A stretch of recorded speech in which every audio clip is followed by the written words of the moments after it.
Hey, welcome back.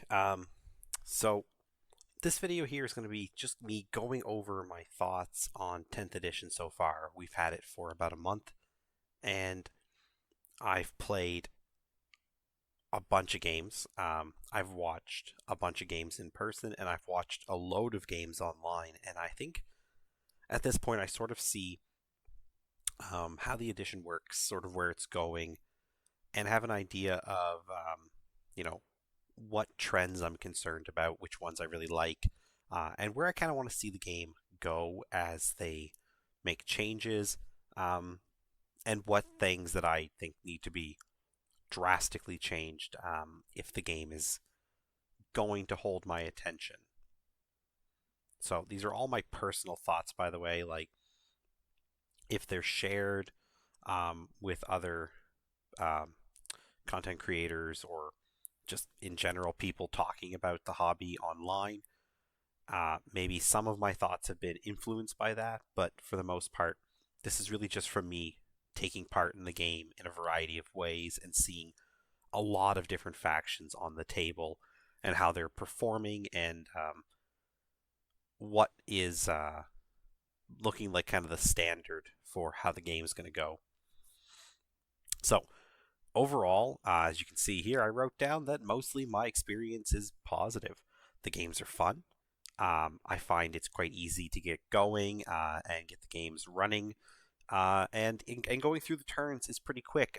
There's not a lot of, you know, forgetting mission based stuff. I find it's all very straightforward. But there are some issues with balance. They've been talked about quite a bit. Mostly, I think the push towards competitive play is sort of a negative aspect of 40k right now, but it is nice to see that there is talk and discussion going on about real problems with the game as far as balance goes, and that Games Workshop is taking it serious. In the past, they did not take balance serious. Um, Basically, once a codex came out, that was the codex for an edition, two editions, three editions. You had Space Marines every edition, and you had Dark Eldar third edition, and then not again till fifth edition. So, seeing them tweaking stuff every few weeks, every few months is nice. And that's been a nice thing to see since ninth edition. But there's still, um, a level of concern I have about competitive play and how it's actually going to possibly affect the game's balance negatively, which I'll get into later. Um, Overall, though, yeah, I haven't been excited for 40k in a long time. I had moved over to other games over the years, mainly really focusing on just going all in on playing fantasy, or even the smaller games like Kill Team. But 10th edition really has me like into the game. I was enjoying myself a bit at the end of ninth. With my guard, I was having a pretty good time, but when I tried my Eldar, when I tried my Chaos, um, and having to start fresh with all the stratagems and stuff, it really wasn't fun, basically, is what the problem was. I didn't like it. Um, I was trying to learn the rules still in many ways, and I was then trying to learn my guys. And the first few games of Guard, they weren't super fun because I was learning what the Guard could do, how the rules worked. But their book was also a lot simpler, I found, than what I had for Eldar, what I had for Chaos Marines. And so, um, yeah, just I would start up a game with them and then be like, yeah, I don't want to play these guys again because this is annoying. I don't want to learn all these stratagems or whatever. This is just overall 10th edition has really fixed that for me. I don't mind jumping armies right now. I'm having a lot of fun trying everything. So, big win. Core rules, I think overall they're pretty good. As I said, they move really well. The game is smooth. I really like the core rules. Now, the psychic phase being gone, I think that's great. I think that we've had too many editions where the psychic phase became an issue. It was not always a thing. You didn't always have a psychic phase. You would have psychic powers that would work in specific phases. Going to a phase of just psychic powers that not every army could interact in, it just felt like it slowed the game down. It felt like it gave some armies a huge bonus to have a whole extra phase to cause damage in, to affect their army in. Um, and if you didn't play an army that could play that phase, you felt like you were losing out. And if you played an army that could play in that phase slightly, even then you would feel like, okay, but taking one weak Psyker for like a Deny the Witch roll was about the only thing you'd want to commit to, because having multiple Psykers would just eat up points for really little to no gain. So I get the armies that are concerned about it or upset. Those players, they have a valid right to be annoyed, especially if they're only, one or two editions deep. That was how the game played to them, but I'm happy to see this going back to older styles where you had powers, but they just affected certain phases. Command phase. Now, this one here, like I wrote here, there's a few too many hats. There's some stuff I think shouldn't be in the command phase, like guard orders. But for the most part, yeah, I like the command phase. It's a pretty nice way to bookkeep, and having the battle shock just be there, it does give you a chance to sort of keep your army in line, I find, and it doesn't slow the game down by having multiple battle shock tests that assumedly would then, the next turn, which is coming right after the assault phase, and, assumedly the battle shock phase would have been after assault and fighting and all that. Having a battle shock happen at the end of a turn, which then might get overturned immediately, that would not have been fun. Maybe not every army could have done that, but there would have been some armies that would go from battle shocked and then using something in the command phase to just get rid of it anyways. So I think this is the best way to do it. There are some rules that need major fixing, specifically indirect, titanic, and devastating. Every single one of the issues that were brought up and tried to be fixed in the patch that they put out for points, that was all indirect, titanic, and devastating units. Units that could do those things were targeted specifically because their rules are too good. And the rule that's too good is not an army rule for the most part. Yes, the Eldar had their fate dice changed, but mostly what happened was, okay, this unit's too cheap because it has all these rules. Either the rules need to be removed or they need to be changed in a way where they're not so detrimental to the game. But overall, core rules are good. Sorry, I'm just trying to take a drink of coffee here while I do this. Now, army rules. This here, way different issue over the core rules. So right off the bat, I'm going to say positively, the cards look good. I like the way the armies are organized per unit sheet. I think that's a great way to do it. I think it's nice and crisp and clean. While I don't think the data cards, index cards, whatever, are a good purchase, I think being able to print them and just have them that way is great. And that once the codexes come out, I know that they will want you to buy the codex, but yeah, assumedly the index cards will still exist, or you can just make your own, whatever. That's going to be, I think, important. It's going to be actually a big shame if we don't have access to PDFs of these that we can print ourselves.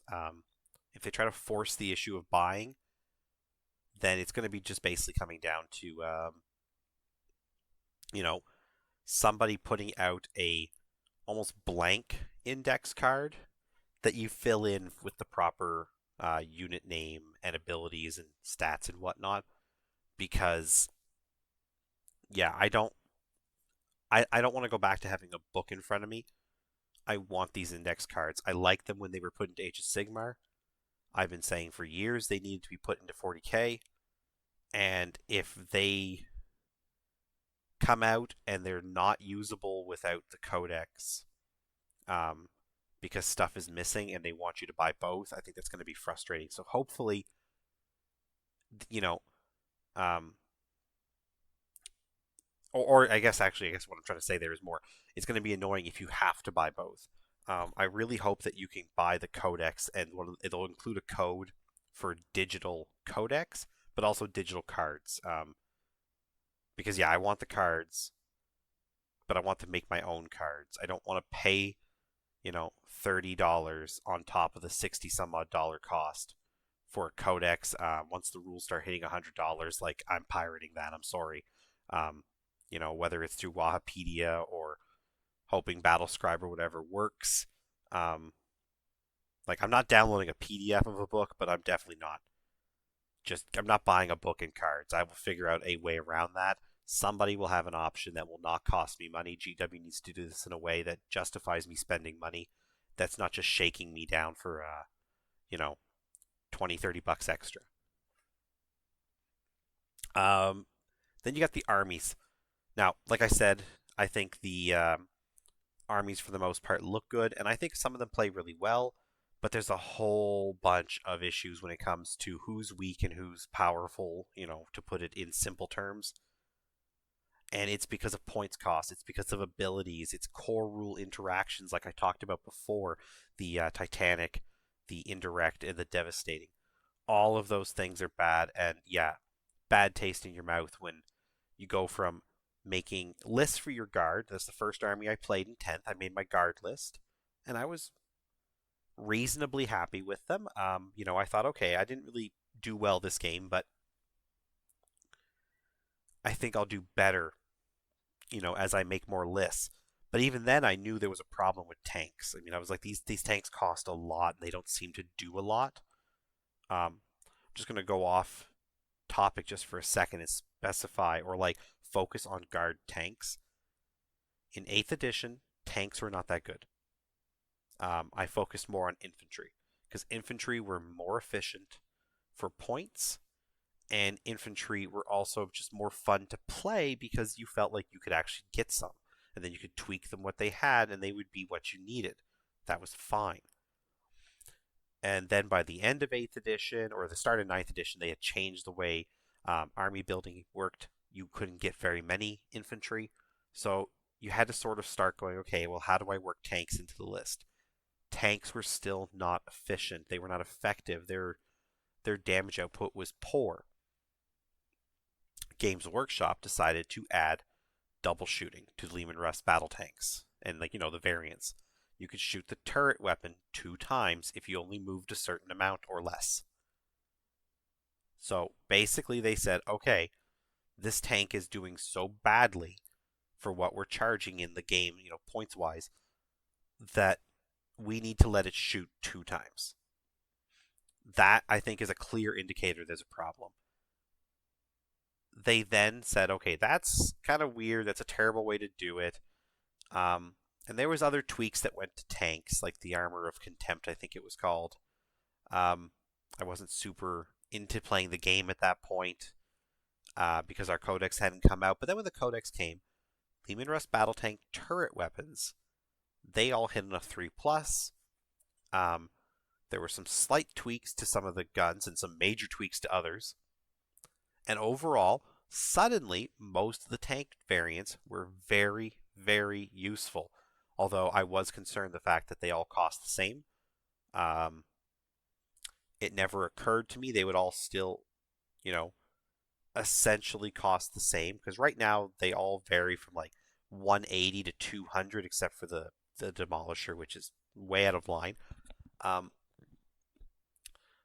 And for the most part, they've actually gotten worse. That's the problem. When they all cost the same, they were much better in 9th edition with our book.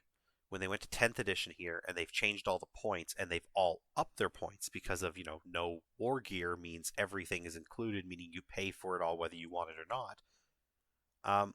the guns got worse. The Vanquisher went from being absolutely nonsense to it's good, but it's still only one shot. And other similar tanks, like say the Gladiator Lancer, I think it's called, has two fairly similar shots, and costs significantly less. And then you've got things like the Battle Tank, which has a worse stat line in several key areas, like the distance it can shoot. Um, you know, maybe its strength seems higher on paper, but because of the points or because of the toughness increase across the board for big stuff, it's weaker than it was before. Before it was wounding, tough stuff on a 4. Now it's wounding tough stuff on a 5, and it's got less AP than it did. Um, it got worse in shooting as far as damage it can do, and it's back to hitting on 4s. You need to use orders, but your command tank that does orders is 240 points, and he only gives one order. Orders don't bounce. So Leman Russ are in this point where it's like, it's not fun to use them again because they're not very good. And I want to get off this tangent about the Leman Russ. I apologize, but I just wanted to bring up how much I don't understand why they would spend, an addition making tweaks to the Leman Russ because they knew it wasn't good, and then taking all of those tweaks away and raising the price. I don't understand. I feel like they seem to have not understood what the last guys were trying to do, almost like it's completely different people that wrote these. Maybe that is the case. Maybe the people are new and they just didn't. Maybe they just looked at the new rules and said, oh, those are really good. We have to tone that down. And didn't understand that what they were doing was just going back to a point in the guards, recent history where they were underpowered as far as tanks went. Anyways, yeah, when you've got Votann Death Guard Admech at the bottom of the pile, so far behind Knights and Eldar and Genestealer Cults and Thousand Sons and the Custodes, the top armies. Yes, somebody won a grand tournament with Death Guard, but that's not likely to be repeated for some time, I would guess, unless we hit the point where we're just having people use, net lists, so to speak, and everyone just builds a deck, an army, and plays it like it's a Magic the Gathering deck. This is the good deck. You get these cards, you get these units, and you just take this. And I'm a little concerned about that. So, basically, with the army's balance, like I just said, I just feel like the guys who did the guard, they didn't really, look into what they were doing. They just did something based on what it was doing before, and were told, okay, it has to be not as good at shooting. And then they didn't pay attention to the fact that the guard tanks either need to be very cheap or need to be very efficient. And they chose neither of those. And I think it's because they did no in-house testing. I don't think they paid attention to how different tiers of armies interact with each other. I don't think they paid attention to points costs or to core rules and how they work. And I think we saw things like, okay, well, the Eldar's good and the Knights are good. Let's play them together. Okay, yeah, these guys feel about the same. That's balanced. And then they didn't consider playing, Knights or Eldar against Imperial Guard or Knights or Eldar against Votann. And I don't know. If they tell me there was a lot of testing, I'm not sure I wouldn't call them liars to their faces, because the alternative is that they are so bad at balancing and so bad at understanding what they were actually trying to do. Like, they didn't even comprehend it, that I don't know. I just feel like you can't possibly get me to believe that there was proper testing done. With all the leaks and the rumors, or at least I heard it was rumors, maybe it's confirmed, that the playtesting crews sort of all got the boot because of the leaks. Um, it just felt like nobody really went through things properly, and that the development cycle saw armies getting written at the start, and somewhere in between that and the end, um, the mission statement, the goal changed once, twice, maybe even 3 times, and they never went back and revisited the armies that were done earlier in the cycle and said, okay, now that we're doing it this way, does this still make sense? I just think overall there was a major problem with how they developed these armies. Here, what's fun and what isn't. So playing is fun. It's quick. It's got limited stratagems, which is great. Took out the psychic phase, which I think is great. I mean, you're allowed to disagree with me on that one. I just don't like the psychic phase. I didn't like stratagems. The ones that we have, it's mostly shared, and then a very small number I have to learn for myself. And when I go into a game with somebody with a faction I've never played before, I don't have to say, hey, what are your 6 or 8 best stratagems, or like that unit there? I know they're pretty good. What stratagems are really going to take them to the next level? I can just say, hey, you're playing that, and either check the data myself on the app, or just say, hey, let me see your stratagem page for 2 seconds so I can read them, just so I can try to remember what these things do, because that's feasible.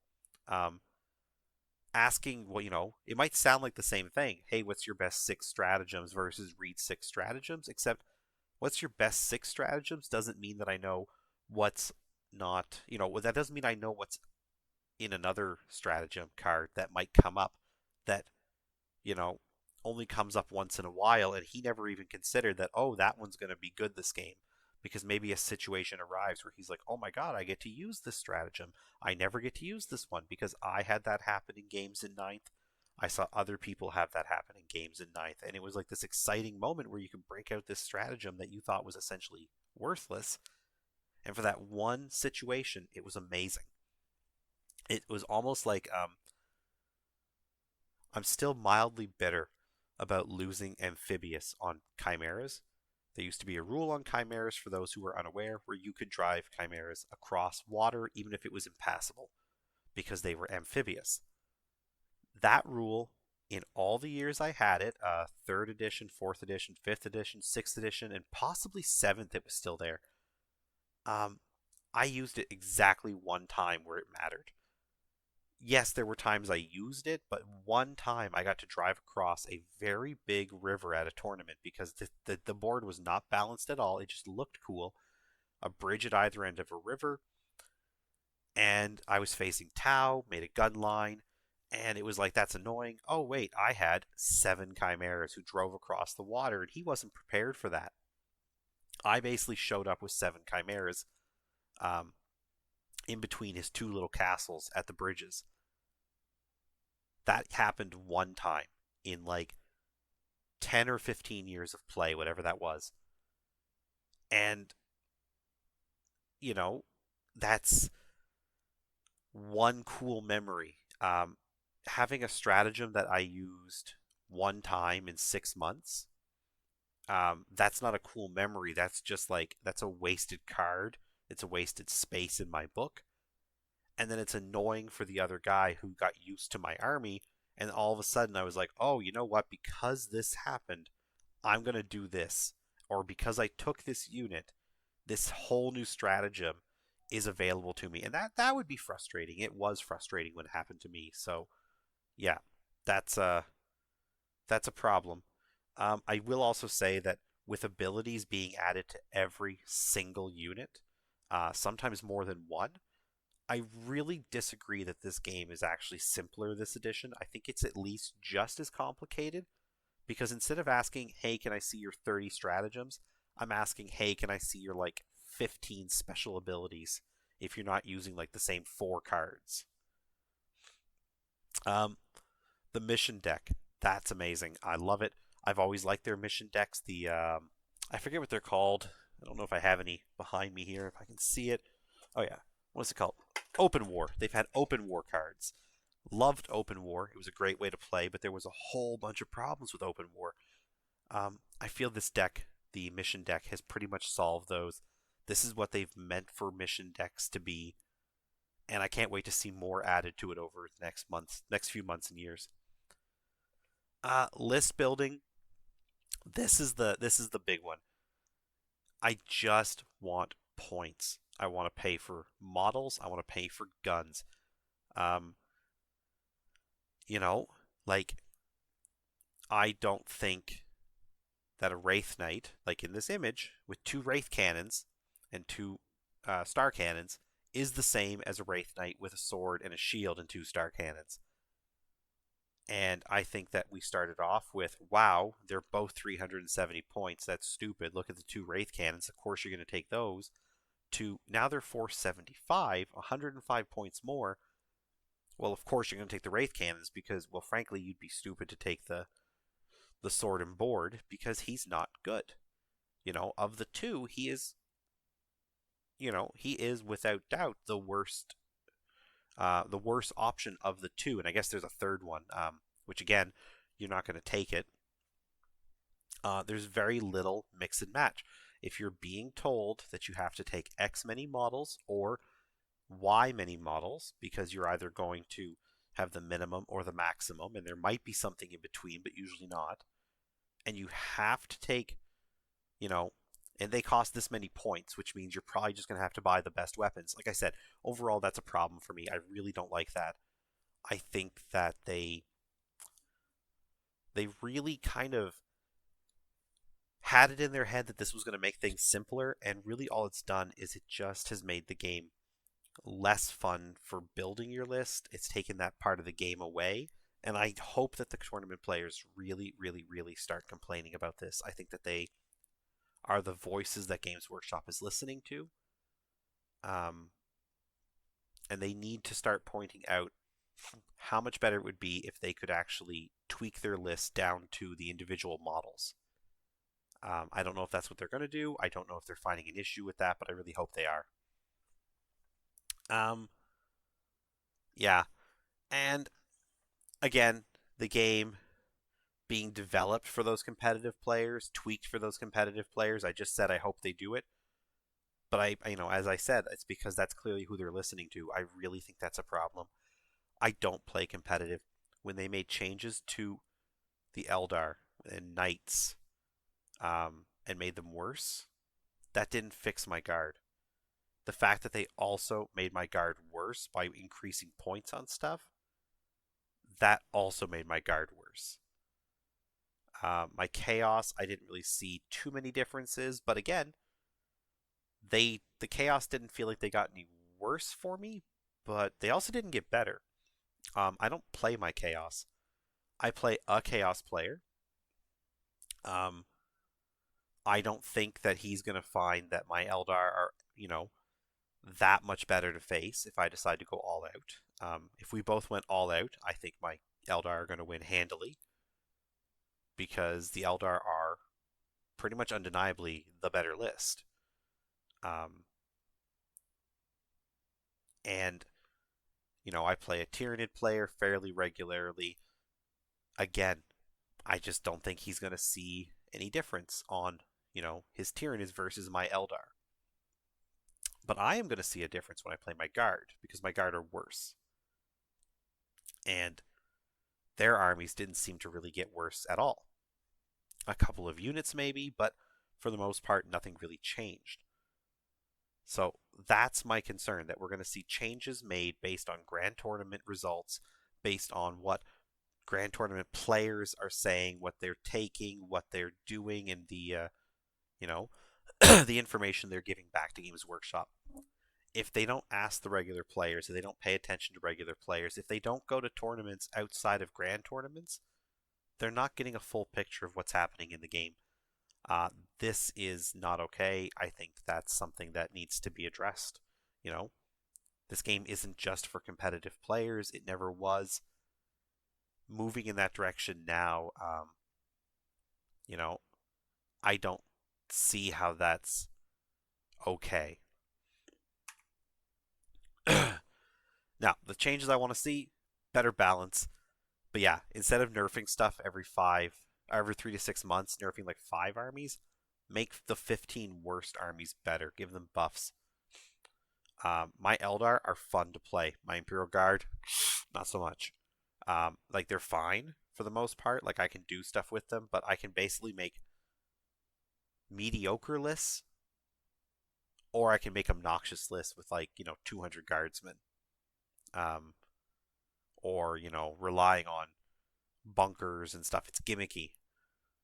The Eldar, I'm just making lists. If I want to use Dark Reapers, it's fine. If I want to use Rangers, that's fine. Bikes are good. Shining Spears, they're not as good, but they're still good. Like, I can pick different things. And all I have to do is say, okay, well, I'll keep my Fire Prisms because Fire Prisms are guaranteed damage. Even if the rest of this isn't good, I have a couple of things to really balance that out. And if I take them out, frankly, I still think I can do really well. I can put 300 points into something else and just see what that does. Because, again, I have options. I don't feel like there's anything that's bad in the Eldar list per se. So that's something that I want to see. Is more fun. Make everybody fun and then balance us.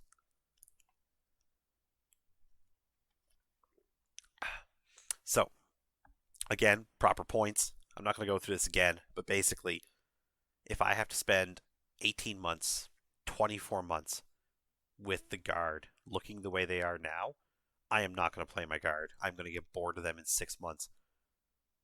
My Eldar, I would like to see points, but I could play this for 18 months if I had to because they're viable. My guard, in a lot of ways, would be much more viable if I could pick the weapon upgrades. If I could dump sponsons on my Leman Russ, if I could drop las cannons down to rocket launchers down to heavy bolters in the infantry squads, those are things that would make my list feel better. Even if that was the only change, was just getting proper, points, I think that I could make a lot more lists with my guard that I felt were fun than I can currently, because I would just be able to, pick and choose where I want to spend the points. Here's my obligatory 3 squads of 20 infantry. And then I want to put in some tanks. And then I feel like, okay, because I bought some cheap tanks and because I bought cheap infantry, I'm now going to go spend some points on random stuff that I normally wouldn't take. I just feel like right now I'm going to have to focus on very specific things that work. And every edition that they focus more on tournament play than casual play and focus on, um, forcing us to play certain ways, because that's what this is doing, I think it's just going to make the game worse and worse. Also, the real Universal Special Rules is what we need to have come back. It's great having Feel No Pain being Feel No Pain.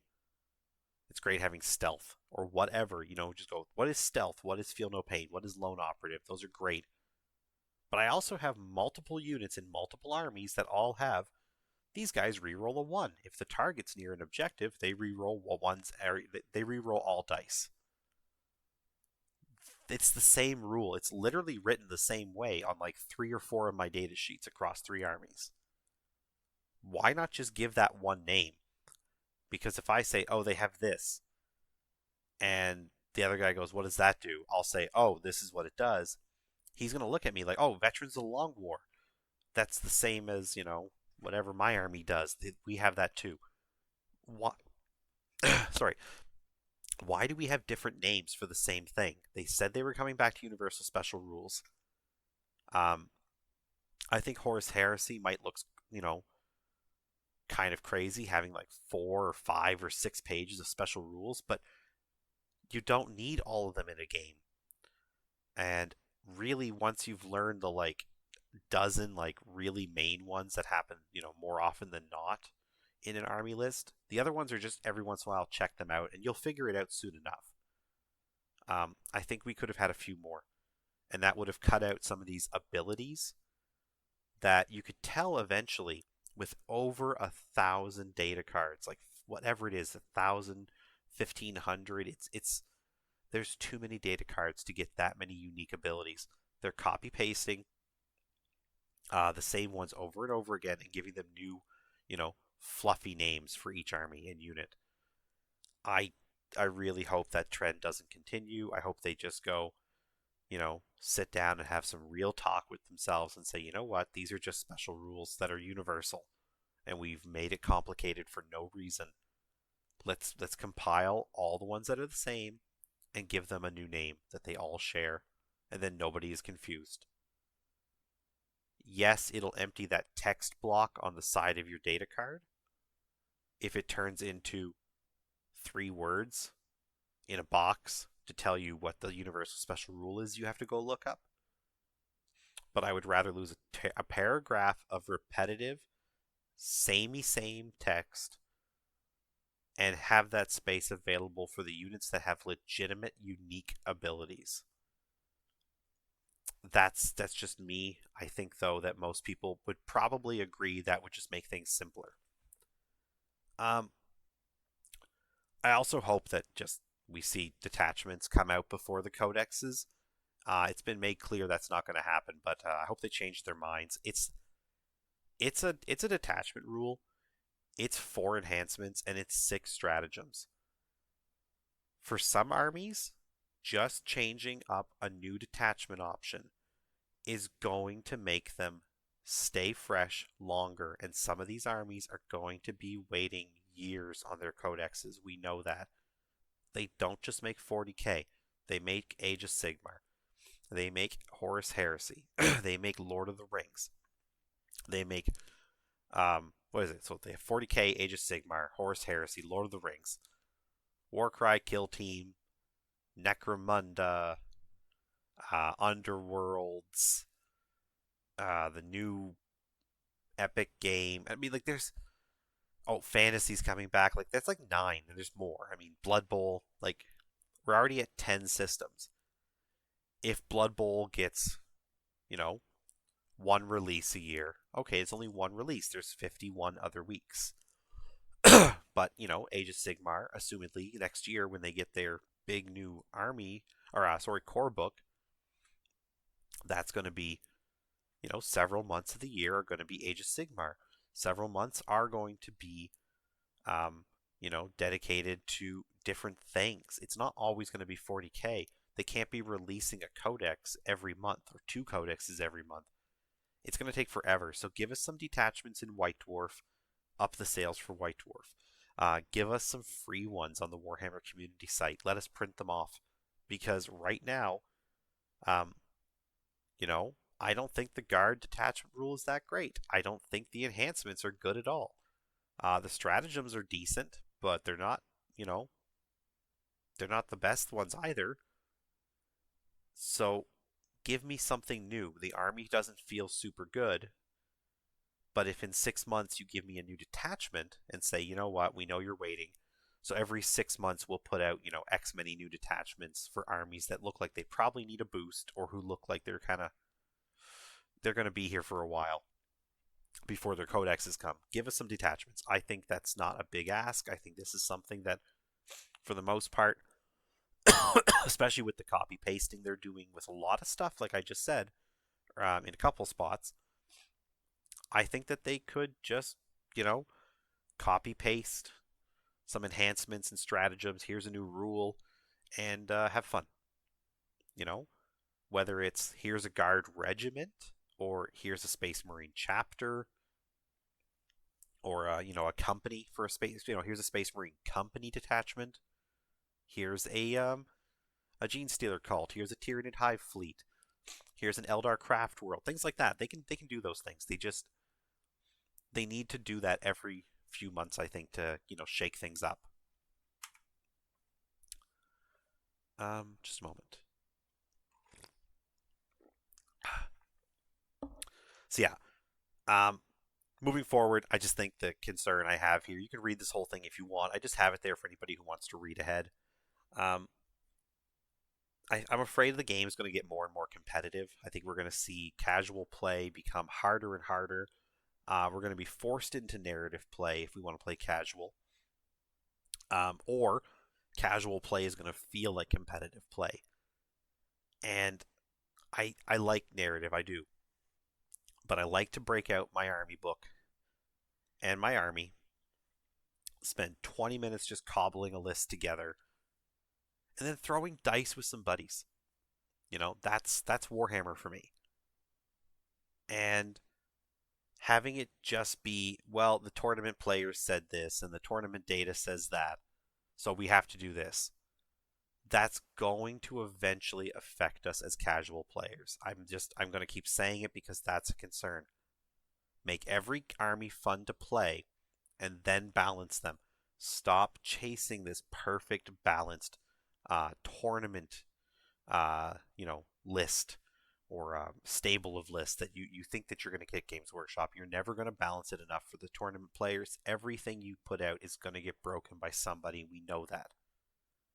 So just make sure that, you know, everybody feels happy. And once everybody feels happy with their list, then you can start tweaking them. You know, I've said that already. Tweak it once they're fun. Don't tweak Eldar while Death Guard are not fun. Don't tweak Imperial Knights when AdMech are not fun, when Votann are not fun.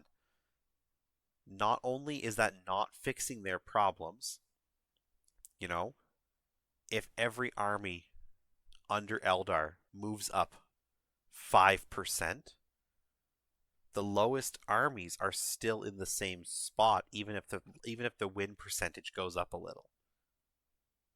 And that's just, common sense. So, and I mean, and true common sense is that that's not what's going to happen. They're not all going to go at 5%. The armies that suck are going to stay where they are, and they're going to get further from the front because they suck. They don't play well. They aren't fun to play. And so fixing Eldar, fixing Knights, doesn't fix Votann. They're so far down that no changes to the Eldar will ever actually affect them unless you just outright destroy Eldar and Knights and make them super boring to play and super shitty to play.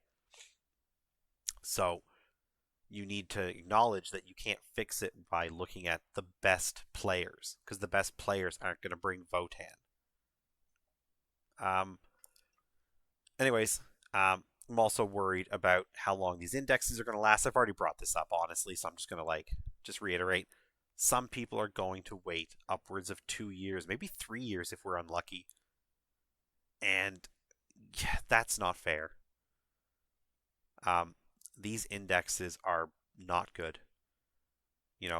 Some of them are good, but overall, because only some of them are good and most are okay, and some of them are really bad, it is not fair to leave it the way it is. The difference between 6th and 7th place is massive. Whatever it is, whatever that cutoff point is, where you go from top tables to not going to be top tables, but not going to lose every game. It's a big difference. They go from it's a 10 to 20% win rate increase or decrease, however you look at it. That's we can't continue like this for 2 years on the Votann or Death Guard or whoever. And frankly, my guard can't keep going like this. They're not going to fix those top 5 or 6 armies enough to make my guard feel better. So we need to have something done. I'm concerned about this 18-month, the first year that we've already seen, and it's 9 codexes. They need 25 codexes or something like that.